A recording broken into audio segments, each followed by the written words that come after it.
Lepo pozdravljeni. Danes bomo govorili s človekom, o katerem ste nekaj slišali že v prejšnjih intervjujih. Nekateri so ga imenovali tudi za legendo, drugi so ga kovali v zvezde, predvsem pa ga verjetno poznate občani Pirana. Govorili bomo namreč s piranskim župnikom Zorkom Bajcem. Lepo pozdravljeni. Pozdravljeni. Torej, imate še vedno pri vas gradbene stroje trenutno okoli cerkve? Je še vedno, oziroma v bistvu skoraj ne preneha mesec, da naj bi bilo kakšno gradbišče odprto v Piranu, kar se tiče cerkva in sakralne dediščine. Ampak letos je še toliko bolj, ker obnavljamo zvonik ob cerkvi svetega Jurija in že od decembra stojijo gradbeni odri vse do Angela Mihaela na vrhu zvonika in mislim, da še ne pol leta približno bo takšna situacija. Ja, gre za torej stavbo, ki je varovana s strani Zavoda za varstvo kulturne dediščine. Kdaj je bil pravzaprav zvonik nazadnje obnovljen? Ali gre tukaj za, da ne rečem, 100-letno obnovo? Dejansko. Torej, zvonik je del baročnega kompleksa svetega Jurija, ki ga sestavlja cerkev svetega Jurija, zvonik in krstinica, in vse troje je razglašeno za spomenik nacionalnega pomena, tako da ima najvišji status, rang v Sloveniji. Zvonik sam je bil zgrajen pred dobrimi 400 leti, tako da gre res za historičen objekt. In po naših podatkih, kar smo uspeli odkriti, je bila zadnja temeljita obnova zunanjosti izvedena leta 1908. Se pravi 115 let, približno nazaj. In je nujna bila ponovna obnova zvonika, kajti v zadnjih 2-3 letih se je pričelo krušiti omet z vrha zvonika in je dejansko predstavljalo veliko nevarnost za mimoidoče, tako da je bilo treba zavihati rokave, pripraviti projekt, zagotoviti sredstva in vesel sem, da sem tudi dobil podjetje, ki je zagrizlo v ta zahteven projekt, tako da v letošnjem letu upamo, da bo obnova končana. Imate potem v načrtih še kakšno drugo obnovo v prihodnjih letih? Žal ja. Torej, Piran se ponaša, lahko rečemo, z izjemno sakralno kulturno dediščino. Imamo kar trenutno 10 delujočih cerkva v samem mestnem jedru. In vse stavbe so stare 500, 600 ali še več let, tako da je vedno znova potrebno jih obnavljati.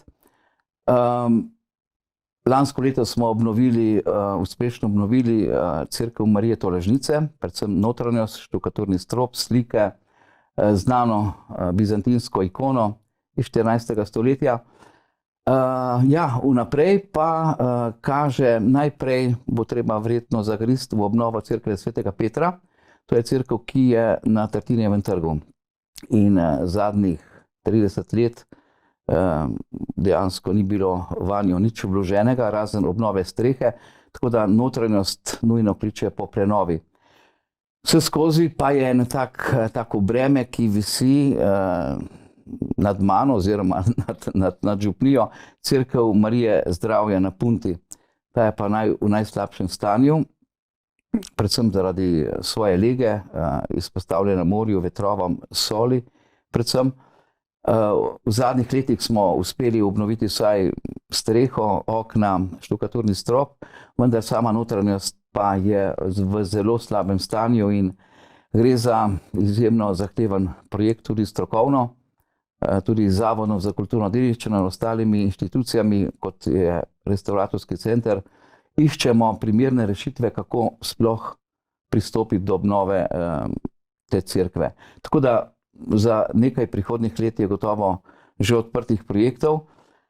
Sproti pa se jasno pojavljajo tudi druge nujne stvari, ki jih je treba popraviti. Vemo, da vsaka burja, vsaka tramontana, ki udari po Piranu, naredi kar nekaj škode, če ne drugače, vsaj na strehah.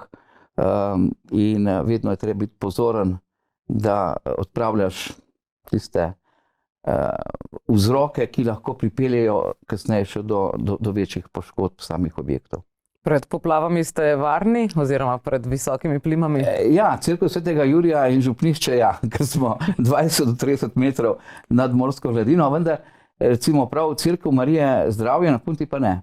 Ko pride visoka voda, plima, se zgodi, da pride voda tudi v samo cerkev in s tem ne, da prinese samo vlago, ampak tudi predvsem sol, ki je dejansko največji sovražnik tako kamna, marmorja in vsega ostalega, kar je v cerkvi.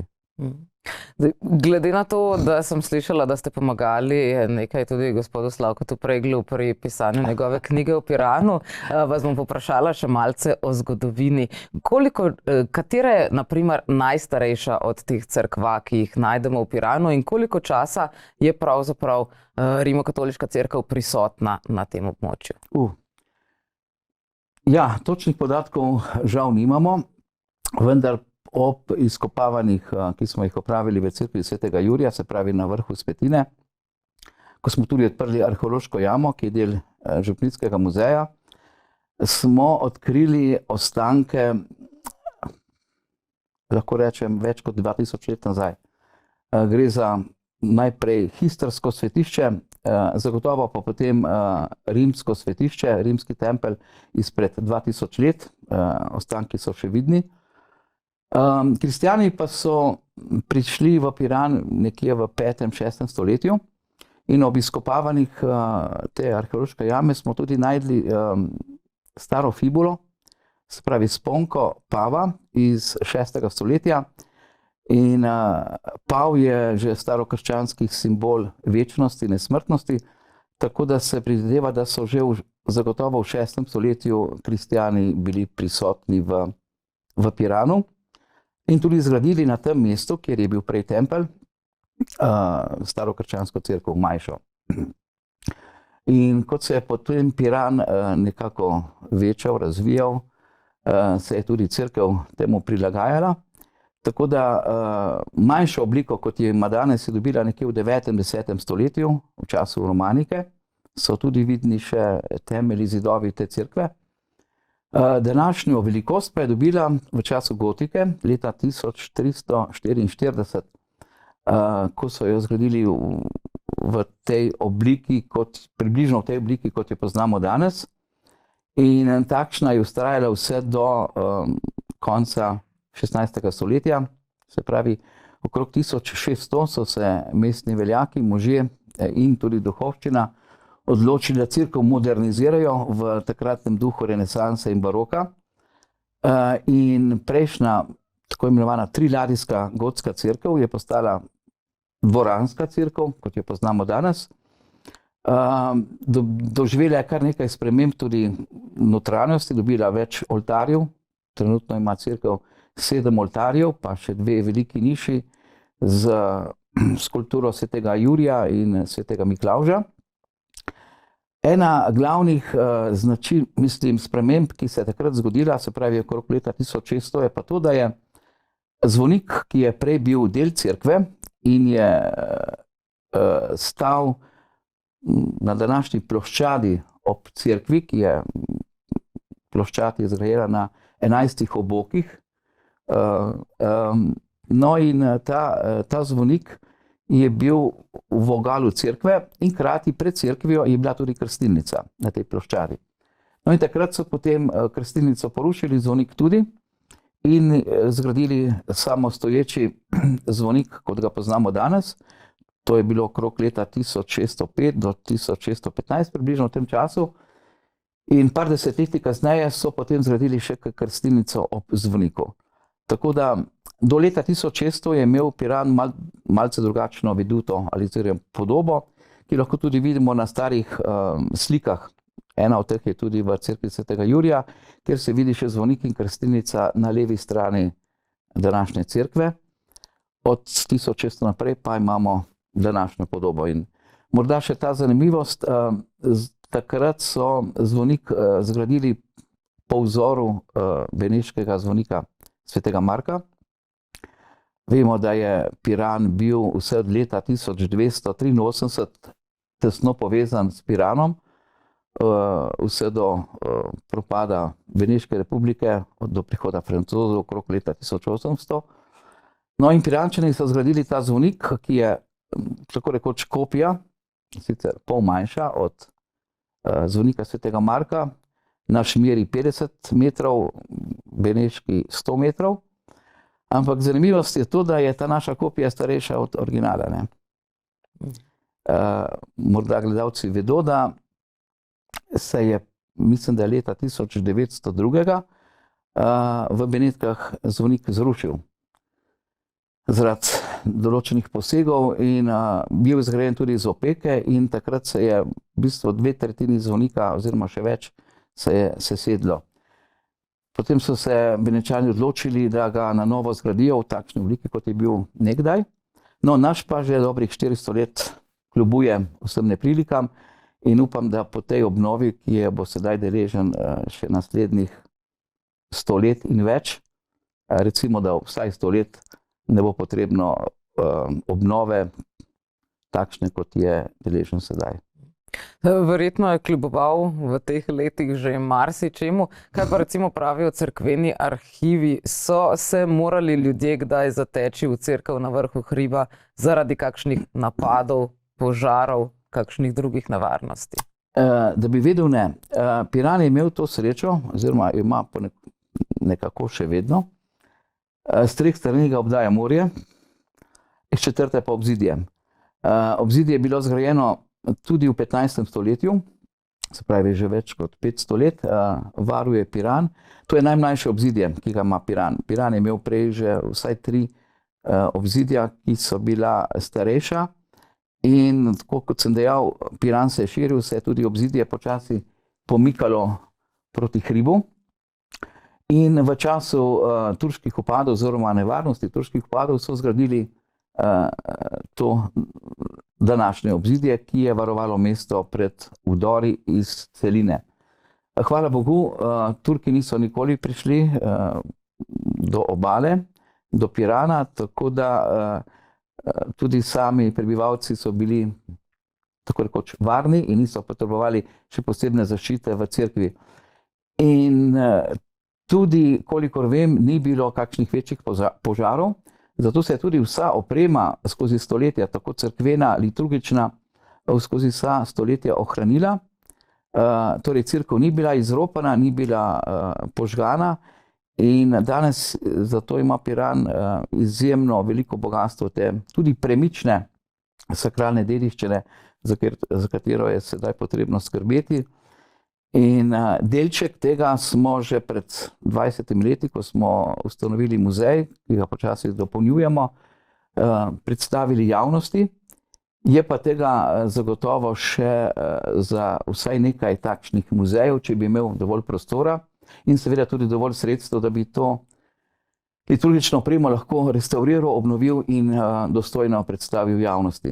Zaenkrat uporabljam to veliko skladišče oziroma podstrešje, ki je nad cerkvijo svetega Jurija, ki je zagotovo največje piransko podstrešje, za neke vrste depo vse te stare opreme, ne samo iz cerkve svetega Jurija, ampak tudi iz ostalih cerkva, recimo iz cerkve Marije Zdravje na Punti, ki je trenutno prazna in smo opremo postavili na varno, tako da ne propada in čaka boljše čase. Saj pa ste pri tem delu pravzaprav sami, verjetno vam pomaga muzej, ampak kar strani župnije? Žal sem sam. Muzej, verjetno mislite Pomorski muzej. Muzej je svoja inštitucija, ki ima pač svoje delo. Želel bi si, da bi bilo več sodelovanja tudi med muzeji. Torej, naš muzej, župnijski, spada med tako imenovane privatne muzeje, tudi nima statusa ne občinskega, ne državnega muzeja in tudi je velik problem vzdrževanje tega muzeja oziroma ga prilagoditi, da je lahko odprt za javnost, kajti potrebni so določena sredstva za plačilo zaposlenih in žal z vstopnino težko pokrijemo samo strošek zaposlenih oseb, kaj šele, da bi ostalo nekaj za obnovo oziroma vzdrževanje muzeja. Tako da tukaj sem vedno na tem, ali naj bo stvar zaprta, ali naj bo odprta in dostopna za javnost, ker pač imamo kaj pokazati, ampak žal ljudje, tudi turisti, ki prihajajo, so posamezniki, ki si vzamejo čas in si ogledajo muzej in vsi po vrsti, ko pridejo, so navdušeni, ampak večina skupin turistov, ki prihajajo, se ustavijo pred cerkvijo, 2-3 besede slišijo o cerkvi in skupina odbrzi naprej. Tako da tukaj skušamo tudi v dogovoru s turističnimi vodniki, ko imamo tudi usposabljanja, predstaviti to bogato sakralno dediščino, da tudi najprej turistični vodniki vejo, kaj se skriva za temi zidovi in da potem morda motivirajo obiskovalce, ki jih imajo, da si vzamejo 15 minut, pol ure, da si ogledajo muzej. V muzeju smo pripravili tudi krajši film, ki prikazuje obnovo tega kompleksa skozi zadnjih 20 let in lahko obiskovalec vidi, v kakšnem stanju je bila cerkev pred posegi, ali pa zvonik, krstilnica. Jasno, to delo še vedno ni končano, tudi cerkev svetega Jurija še ni v takem stanju, da bi lahko bil zadovoljen in dejal, ok, se posvetim drugim. Ocenjujem približno vsaj še 1,5 milijona do 2 milijona bi rabil vsaj za dokončanje cerkve svetega Jurija. Pa tukaj so še stvari, ki so javnosti skrite. Imamo zelo bogato baročno knjižnico, kapiteljsko knjižnico. Hvala Bogu, v zadnjih 10 letih sem v sodelovanju z filozofsko fakulteto oziroma z fakulteto za bibliotekarstvo smo uspeli popisati ta material, ki je v tej knjižnici. Gre za več kot 6,000 knjig. Vse so starejše od 300 let in več. In pri tem popisu smo odkrili celo 3 inkunabule. Sicer ne popolne. Kaj točno pomeni inkunabule? Ja, inkunabule so prvi tiski. Se pravi, od odkritja tiska Gutenberga, mislim, da 1451, ko je bil odkrit tisk, pa vključno do 1500. Se pravi, vse knjige na svetu, ki so bile v tem času natisnjene, se imenujejo inkunabule in to gre za zelo dragocene tiske, knjige. Naše segajo natančno v 1484, ne. Tako da to je izjemno bogatstvo, ampak zahteva veliko sredstev, da ga ohraniš, konzerviraš, kaj šele potem restauriraš in predstaviš javnosti. Tako da to je en tak delček tega bogate dediščine, ki jo cerkev skriva v sebi. Da ne govorim potem o starih listinah, rokopisih, ki pa segajo v 10. in 11. stoletje. Pa v katerem jeziku pa so zapisani 10. in 11. stoletje? To je skoraj že čas brižinskih spomenikov, so napisani v italijanščini? No, stari zapisi so glavno v latinščini. Vemo, da je latinščina bila glavni jezik, cerkveni jezik, pa tudi širše, se je dejansko v tistih časih pisalo tudi strokovne razprave v latinščini. No, kasneje pa so tudi večina knjig tiskanih je v italijanščini, so pa tudi drugi jeziki prisotni, ker tu je šlo za knjižnico, za zbirko kanovnikov, ki so nekoč živeli v Piranu. To so neke vrste cerkveni dostojanstveniki, ki so imeli določene naloge, bilo jih je okrog 10 do 12 v Piranu, zato se tudi naša cerkev ni samo župnijska cerkev, ampak je kapiteljska cerkev, ker je imela svoj kapitelj. Sicer ji ljudsko rečemo stolnica, ne, duomo, ampak nikoli Piran ni bil sedež škofa. Tako da ima ta naziv malce bolj svobodno.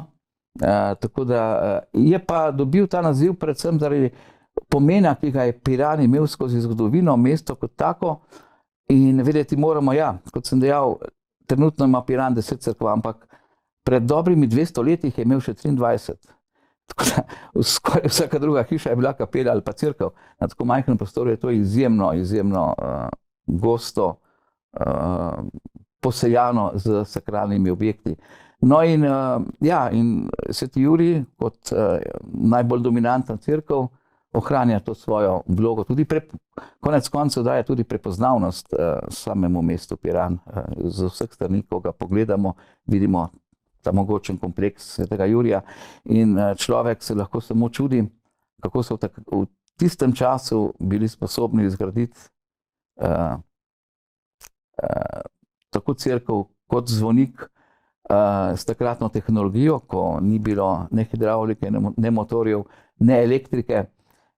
In ravno sedaj, v tem mesecu, ko obnavljamo zvonik Svetega Jurija, smo skupaj z podjetjem restauratorskim, ki ta dela izvaja, Gnom, pripravili cel teden različnih delavnic na to temo. Tako da smo tudi predstavili ljudem, kako so nekoč ročno klesali kamen in kakšen napor je to bil potreben, da se je določen kamen izklesal in dostavil na samo gradbišče. Druga delavnica je bila potem povezana s sodobnimi tehnologijami, ki jih danes uporabljamo, tudi z materiali. Tudi zvonik smo morali statično utrditi z karbonskimi vlakni, steklenimi vlakni, z ostalimi materiali, ki so danes na voljo. In tretja delavnica je bila zanimiva za otroke. Smo pripravili delavnice gradnje zvonika z Lego kock.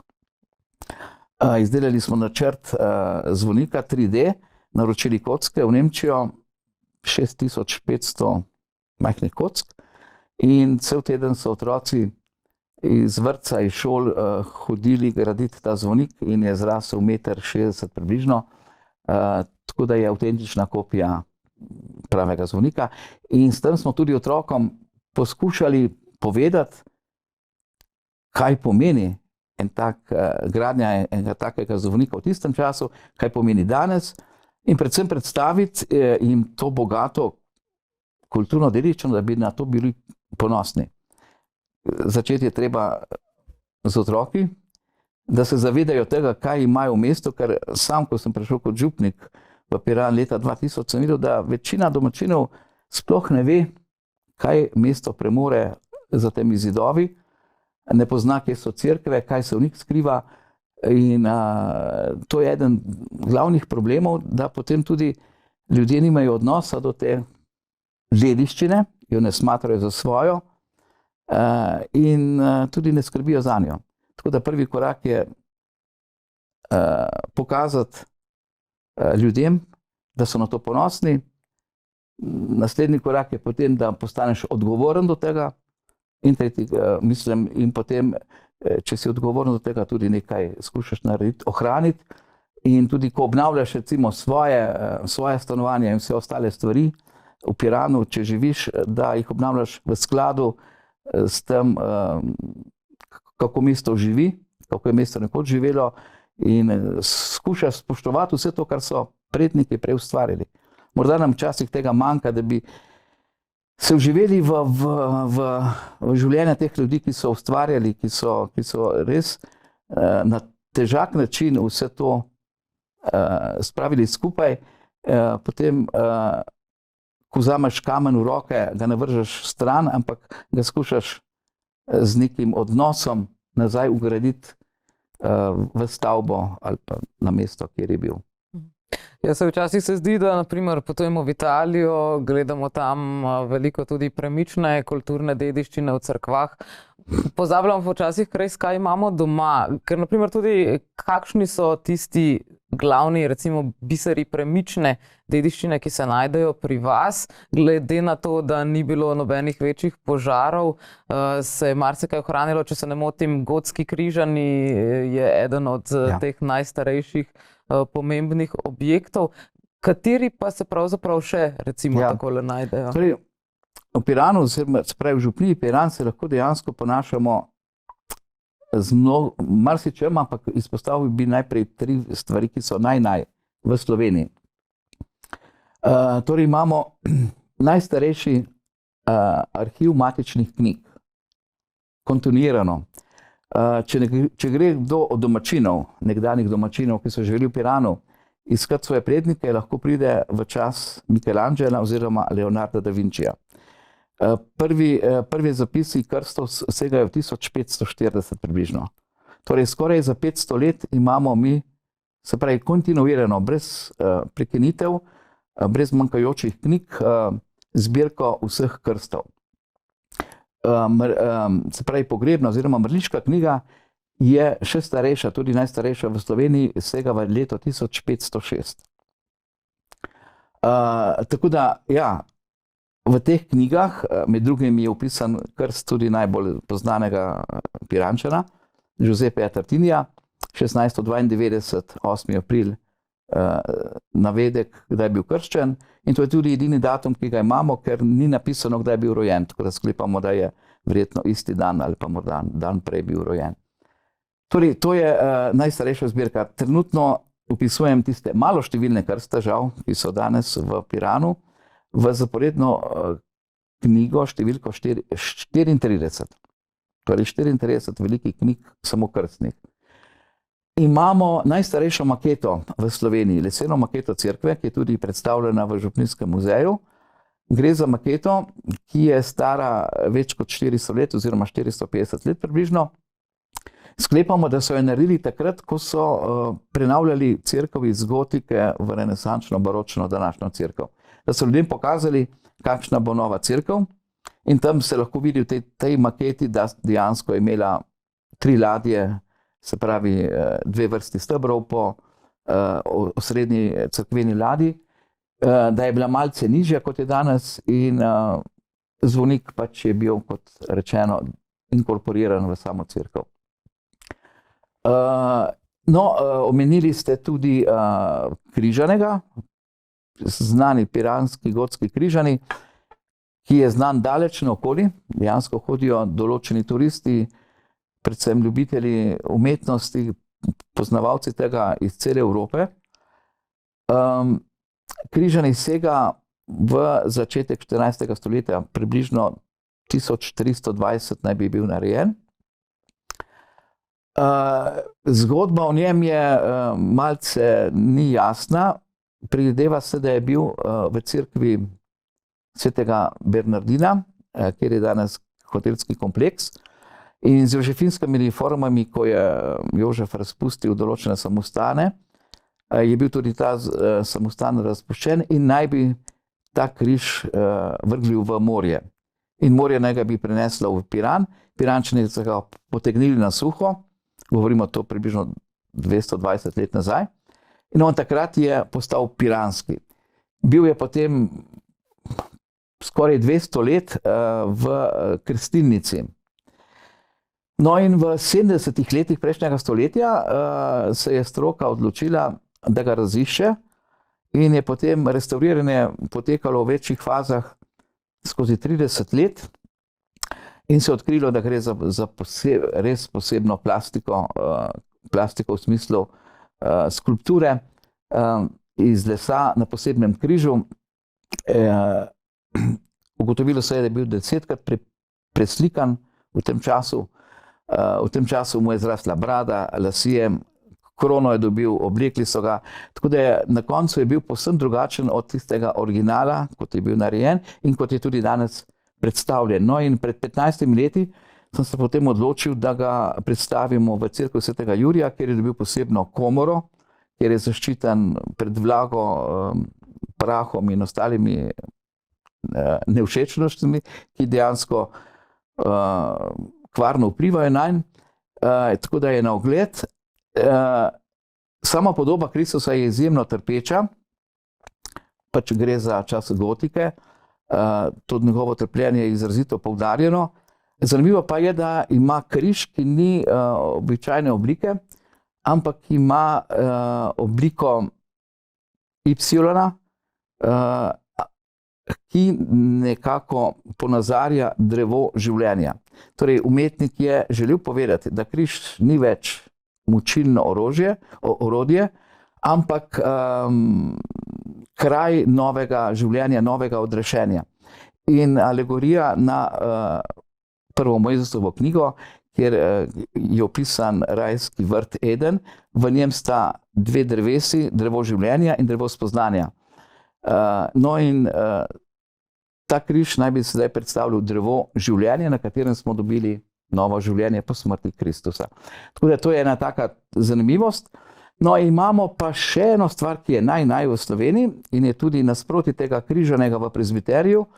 To je pa največje olje na platno. Mojstra Paljarinija iz leta 1841, če se ne motim, prikazuje mučeništvo svetega Jurija. Gre pa za platno neverjetnih kvadrature 42 kvadratnih metrov. Izjemno velika slika, tudi obnovljena. No, in včasih, ko imam kakšne skupine turistov ali pa ko razlagam, pokažem to sliko in rečem, če si v Piranu lastnik enega apartmaja s tako kvadraturo, kot je ta slika, si že kar dobro stoječ in že lahko imaš svojo družino na eni sliki. Sej, kako pa je s tem? Se zadnje čase več ukvarjate s turizmom ali z verniki? Katerih obiskovalcev cerkve je več? Ja, pač Piran je turistična župnija. Na to treba računati. Domačinov žal nas ni, če se štejem, že lahko po 24 letih za domačina, nas ni veliko. Žal se Piran prazni, družine odhajajo ven in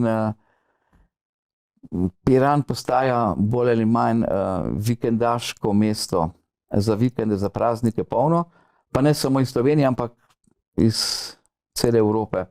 Ljudje kupujejo nepremičnine in prihajajo v mesto. Kar za mesto po eni strani je dobro, ker se vsaj stavbe obnavljajo, po drugi strani, kar se tiče pa življenja, je pa to daljnoročno gledano propad mesta. Če ni stalnega prebivalstva, ki daje dušo, utrip mestu, in če tukaj v prihodnje občinske strukture in tudi ne vem, kakšne druge ne bodo kaj naredile, bo dejansko postal Piran mesto muzej, mesto muzej brez duše. Tako da ja, uradno Piran šteje dobrih 4000 ljudi. Poleti. Prijavljenih. De facto pa smo ugotovili, da nas morda 700-800 stalno živi v mestu. Vsi ostali so fiktivno prijavljeni in ne živijo. In vedeti treba tudi, da Piran je zelo multikulturno, multinacionalno in multiversko mesto. Že zadnjih 70 let približno, ne?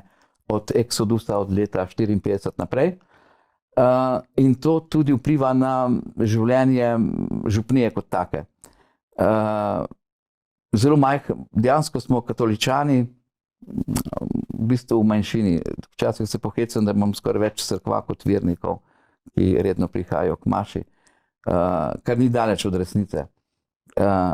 In predvsem tudi zaradi tega, ker se mlade družine izseljujejo, starejši ostajajo oziroma umirajo in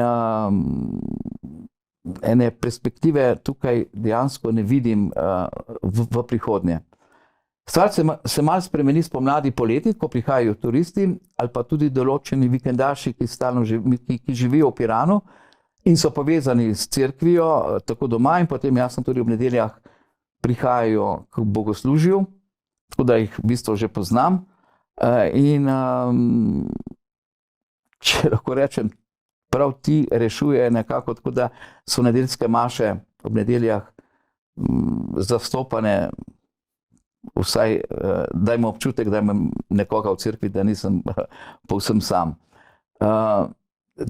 Tudi zaradi tega sem se odločil, da imam samo ob nedeljah glavno mašo v cerkvi svetega Jurija in med tednom imam vsak dan maše v drugih cerkvah. Vsak dan ima svojo cerkev, tako da krožim po mestu, s tem držim tudi cerkve pri življenju, da niso samo objekti, ampak da se v njih dogaja to, za kar so bili zgrajeni.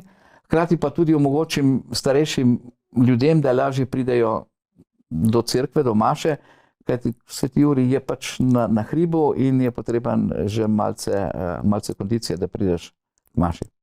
Kako pa je z mladimi? Slovenija je načeloma precej ateistična država, pri mladih je vedno tako, da je sploh v zadnjih desetletjih vse manj in manj verujočih. Kako je v vaši župniji? Imate tudi mlade? Ja, no, kar se tiče Slovenije, morda niti ni tako katastrofalno stanje še, kar se tiče mladih. Poznam župnije, kjer imajo zelo živahno življenje v župnijah, tudi strani mladih. Sam sem bil kaplan prej v Tolminu, v Postojni. To so povsem drugačne župnije, kot so obalne župnije. Pač v obalnih župnijah, ne samo Piran, je pač treba vedeti, da se je prebivalstvo po drugi svetovni vojni zelo zamenjalo in tudi to nekako vpliva na pozicijo mladih do cerkve trenutno. Ja, Piran je imel mlade nekje do leta 80-90, je bil še kar zelo aktiven. Veliko krstov, veliko tudi pri veruku, tudi mladinske skupine. V tistih desetletjih potem pa so se te družine v glavnem izselile v Lucijo, v Portorož ven. In kot sem dejal, so prišli drugi ljudje oziroma stanovanja so se prodala za vikende, tako da danes z tega vidika mladih nasplošno, ne samo v cerkvi, ampak nasplošno v mestu mladih je izjemno malo. Tudi stanje v osnovnih šolah trenutno ne kaže kakšne dobre perspektive za naprej. Vse to se potem odraža še toliko bolj v župnijskem življenju, kot rečeno, smo zelo majhna skupnost, tako da jaz imam morda v Piranu letno enega ali dva krsta, kar se tiče domačinov. Prihajajo po drugod željo s krstom, da bi bili krščeni v cerkvi svetega Jurija. Ravno tako se dogaja s porokami. Morda imam eno poroko na 2 leti, ki je piranska, številne pa ne samo iz Slovenije, ampak dejansko iz vsega sveta, ker si želijo filmsko sceno za poročni obred. Lani sem bila ravno na eni poroki, ki ste jo vodili in ste recimo takole dejali, da eno očenaš je treba zmoliti, preden se gre v vojno, 2 preden se gre na morje, 3 pa pred zakonom. Zakaj ravno na najvišji stopni, torej največ se je treba pokesati, pripraviti na zakon? Ne pokesati, dejansko priporočiti se. Gre za tako, mislim, ko se nekdo poroča in če to dejansko jemlje kot svoje življenjsko poslanstvo, da bo z nekom živel vse življenje, vemo, da življenje prinaša različne situacije, ki jih morda prej ne znamo predvideti. Tudi sopotnika, ki ga vzamemo v svoje življenje, ženo ali moža, morda ne poznamo dovolj v enem letu, 2 letih ali pa včasih še manj. Ko nekdo skupaj živi, pa se odloči za skupno življenje. Torej gre za neko resno odločitev. In z tega vidika je vedno potreben Božji blagoslov, Božja pomoč, da speljemo tudi krize, ki se bodo zagotovo pojavile v medsebojnem, v skupnem življenju. Z tega sem dejal, da je, kot greš v vojno, je tveganje. Greš na morje, je tveganje. Kako se boš vrnil zdrav, živ, ali te bo morje pogoltnilo. Nekje v tem smislu rabimo Božjo pomoč in to zavedanje, da vstopamo v nek odnos, ki naj bi bil res doživljenjski, s poroko. In mislim, da ko tako opazujem pare od drugod, človek malo začuti, ali nek par prihaja z iskrenim namenom in vzame tudi poroko, oziroma tudi kot sakrament, kot vernik, kot nekaj svetega, ali pa pride morda samo zaradi tega, da bo imel lepo cerkev, čudovite orgle in bolj zunanjost kot tisto, kar se med 2 zaročencema bi moralo dogajati v tistem trenutku. Naj vas za konec vendarle še povprašam, Torej, v Sloveniji se vendarle poroča vse manj mladih, veliko jih še vedno pač živi skupaj brez poročnih zakramentov. Marsikdo se naprimer odloči, da ne bo več hodil v cerkev, tudi zaradi tega, ker se mu mogoče zdi, da cerkev ne gre tako v korak s časom. V tem smislu, da prihaja do nekih diskrepanc, kot naprimer v nekaterih državah že lahko vidimo, da tudi poročajo oziroma blagoslavljajo LGBT pare. Po drugi strani se nekateri sprašujejo, češ Jezus je bil begunec, zakaj ne vidimo naprimer pri beguncih več pomoči cerkve, vendarle piše v spisih ljubi svojega bližnjega, ali nismo vsi po eni strani bratje. Ampak vidimo pa tudi naprimer dosti predstavnikov cerkve, ki naprimer potem sodelujejo z ljudmi, ki se ravno pravijo, češ ne, oni so pa druge vere, tudi zaradi tega jih ne moremo tako sprejemati, ne. Se vam zdi, da bi morala tukaj cerkev vseeno malce bolj aktivno stopiti v korak s časom in spremembami, ki se dogajajo v svetu? No, jaz mislim, da kar se tiče beguncev in migrantov, vsega tega, cerkev zagotovo ima zelo jasno in stališče in pomaga. In mislim, da že v Sloveniji, če pogledamo glavni val 2015, cerkev je bila prva in Karitas, vse škofijske Karitas so bile prve, ki so priskočile na pomoč z zbiranjem sredstev in tudi s prostovoljci, da so pomagali tem ljudem, ki so takrat v velikem številu prihajali čez mejo. In če pogledamo samo papeža Frančiška, že od vsega začetka stoji na strani beguncev. Tako da tukaj ni nobenega dvoma, da ne bi cerkev teh ljudi sprejemala. Zdaj, če se kakšni določeni cerkveni predstavniki, kot ste dejali, morda družijo, pač kot jaz tudi kot duhovnik moram imeti oziroma biti odprt do tudi drugače mislečih ali pa enako mislečih. Sem župnik za vse, ravno tako škof v tem smislu. Je pa morda res, da določen strah gotovo obstaja in na nek način tudi lahko upravičen. Gre za to, ko nekdo pride v neko okolje, se pričakuje, da bo skušal sprejeti način življenja tistega okolja. Morda je tukaj prisoten neko nelagodje ob številnih migrantih, ki prihajajo, da se morda ne znajo ali pa sami ne znamo poskrbeti, da bi se dovolj inkulturirali v okolje, v katerem so, da bi lahko polnopravno zaživeli v okolju. Jaz sam veliko rad potujem po svetu in vsakokrat, kjer sem, se skušam prilagoditi kulturi, načinu življenja, kamor pridem. Tako da tudi sam nekje pričakujem, da nekdo, ki pride v naše okolje, skuša spoštovati naše vrednote, našo tradicijo in tukaj potem ne vidim nobenega problema. Cerkev kot taka, pa kot rečeno, mislim, da je vedno odprta in izhaja prav iz tega, kot ste sami dejali, Kristusovega nauka, ljubi svojega bližnjega, kakor samega sebe, ne.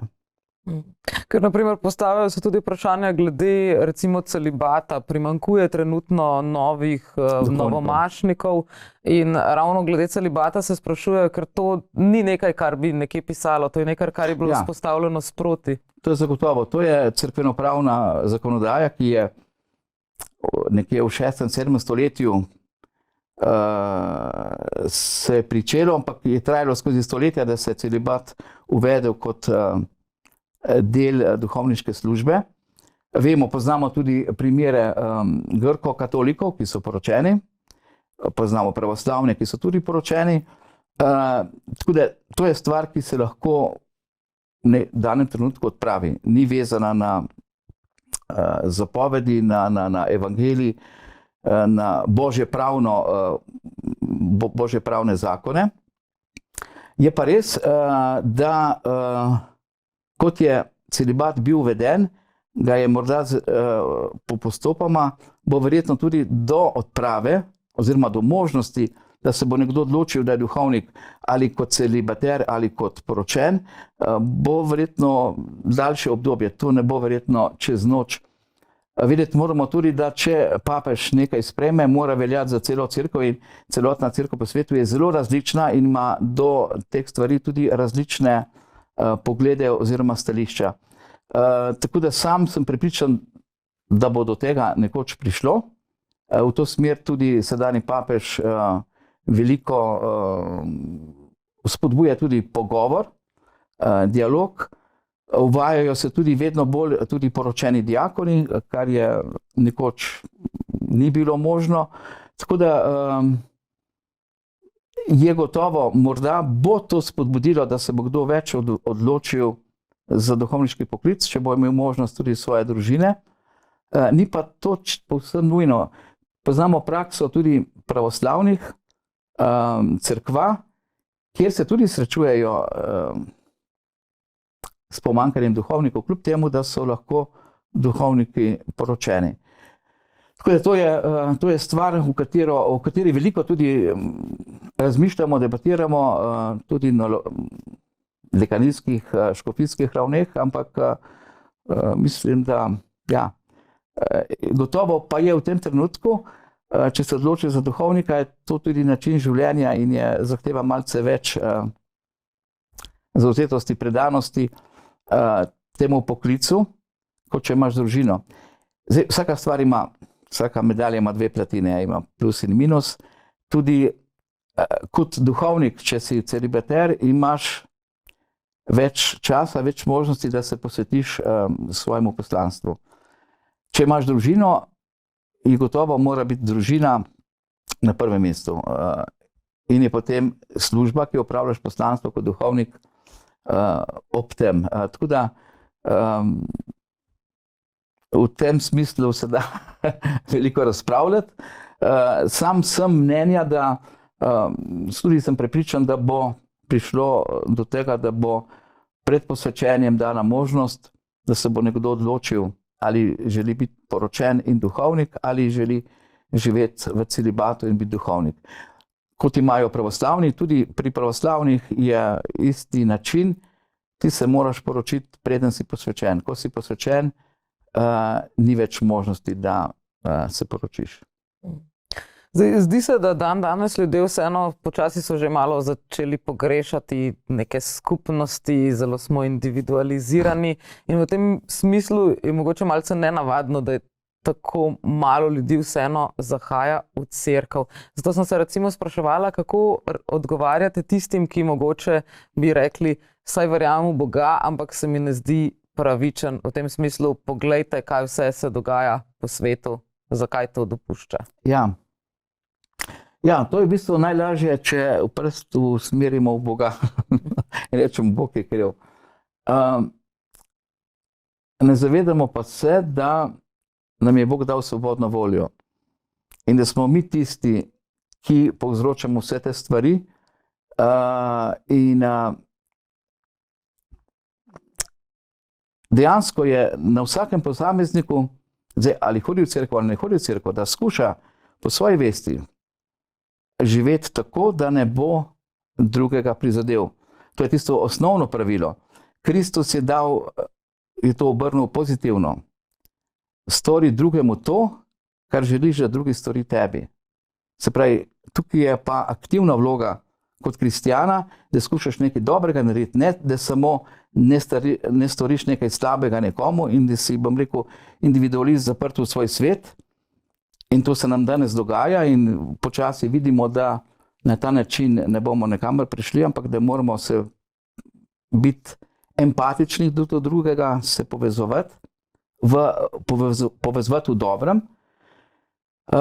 Zdaj na Boga kazati pa kot, zakaj dopušča, ne, on nam daje svobodno voljo. In če tega ne bi imeli, potem nobeno naše dejanje ne bi imelo nobene vrednosti moralne. Ker v tem primeru, ko imaš ti svobodno voljo in če hočeš nekaj narediti dobrega, se moraš potruditi. In zato ima tisto dejanje neko pozitivno konotacijo. Če bi bili mi vsi sprogramirani, da delamo vsi samo dobro, bi bili roboti in robotu ti ne moreš reči hvala, ker ti je nekaj naredil. ker je pač tako sprogramiran. Ko ti pa nekdo naredi iz svobodne volje nekaj dobrega, se mu lahko zahvališ, si lahko hvaležen ali pa mislim, ima tisto dejanje neko vrednost. In ta svobodna volja, ki nam je Bog dal, je hkrati, bi lahko rekel, tisto največ, kar imamo, hkrati je pa tudi po drugi strani neke vrste prekletstvo, ker jo velikokrat zlorabimo v sebične namene, ne, proti drugemu.